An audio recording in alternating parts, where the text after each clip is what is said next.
Question number 11. State whether the following are true or false. Justify your answer. तो ये हमें जो question दे रखे हैं तो ये बताना है कि ये ट्रू है या फॉल्स है स्टेटमेंट हमारा। तो the value of 10a is always less than 1। क्या 10a की वैल्यू 1 से हमेशा छोटी होती है? तो देखिए 10a में अगर हम 10 एंगल की बात करते हैं तो 10 0 डिग्री की वैल्यू कितनी होती है? 0। 10 30 डिग्री की वैल्यू कितनी होती है? 1/√3। और 10 45 की होती है 1। और 10 60 डिग्री की वैल्यू कितनी होती है? √3। और 10 90 की वैल्यू कितनी होती है? इनफाइनाइट। तो देखिए हम यहाँ पर देख रहे हैं कि 10 में जो टेबल में वैल्यू है वो 10 45 की वैल्यू 1 है और ये कम भी है, लेकिन 10 60 डिग्री की वैल्यू कैसी है?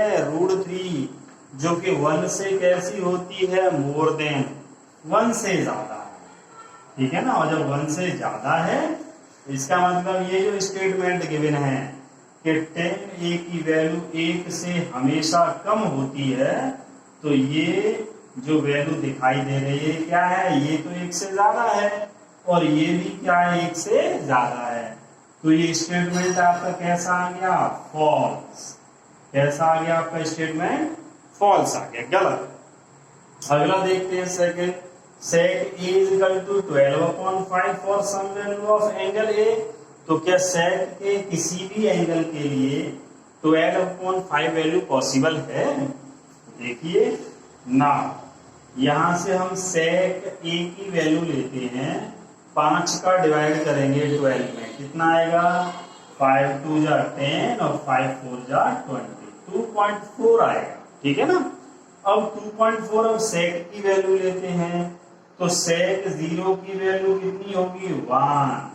sec 30 की वैल्यू ये होगी 2/√3 और sec 45 की वैल्यू होगी कितनी?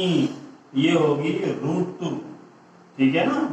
अच्छा, और sec आगे चलते हैं, sec 60 डिग्री की वैल्यू हो जाएगी कितनी? 2। और sec 90 डिग्री की वैल्यू हो जाएगी कितनी? इनफाइनाइट।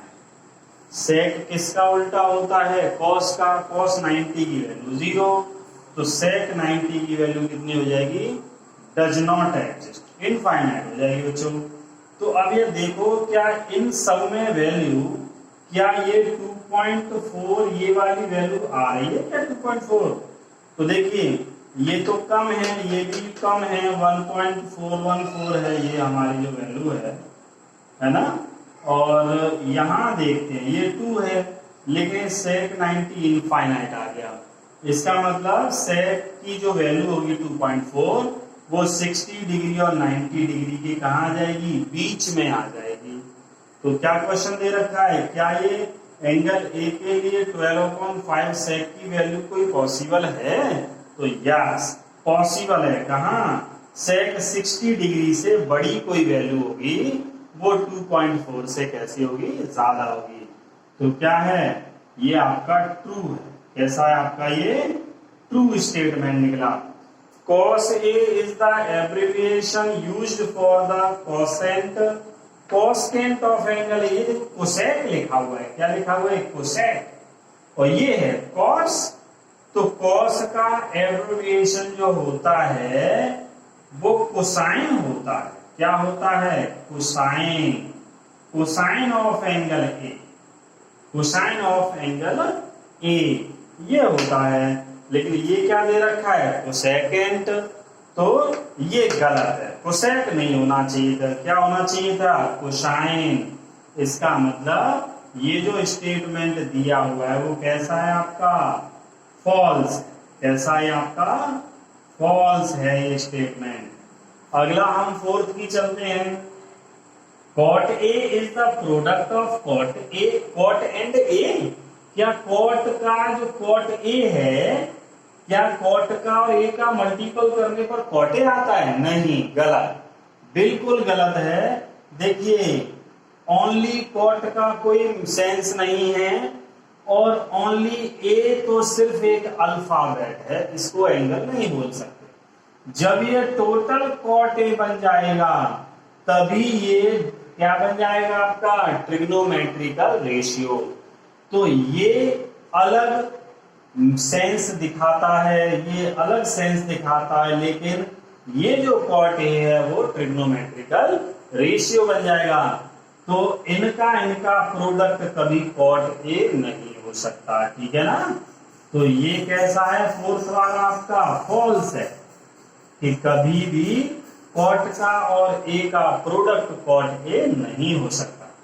चलिए अगला देखते हैं हम लोग, sine theta is equal to 4/3। तो sine theta is equal to 4/3 में अगर हम डिवाइड करेंगे 3 का 4 में तो कितना आएगा, 3 1 जा 3, 3 3 जा 9, 3 3 जा 9, इतना आएगा। तो साइन में अगर हम वैल्यू देखें तो देखिए साइन 0 डिग्री की वैल्यू कितनी 0, साइन 30 डिग्री की वैल्यू कितनी होती है 1/2, और साइन 45 की वैल्यू कितनी होगी हमारे पास 1/√2, ठीक है ना। और साइन 60 डिग्री की वैल्यू कितनी होगी √3/2, और साइन 90 की वैल्यू कितनी होगी 1। तो जो सबसे लार्जेस्ट वैल्यू है वो क्या है हमारी 1 है, ये लार्जेस्ट वैल्यू है, ठीक है ना। अब ये लार्जेस्ट 1 है तो ये तो 1.3 आ रहा है ना, तो 1.3 तो इस टेबल में कहीं है ही नहीं, कहीं नहीं है। इसका मतलब ये रहा कि साइन के लिए 4/3 वैल्यू किसी भी एंगल के लिए पॉसिबल नहीं होगी। दैट मीन्स ये भी कैसा रहा स्टेटमेंट आपका फॉल्स। इज दैट क्लियर, कर लेंगे आप इसे। तो देखिए दोस्तों, ये अगर हमारा टॉपिक समझ में आता है तो इसे लाइक और सब्सक्राइब करिए, ठीक है।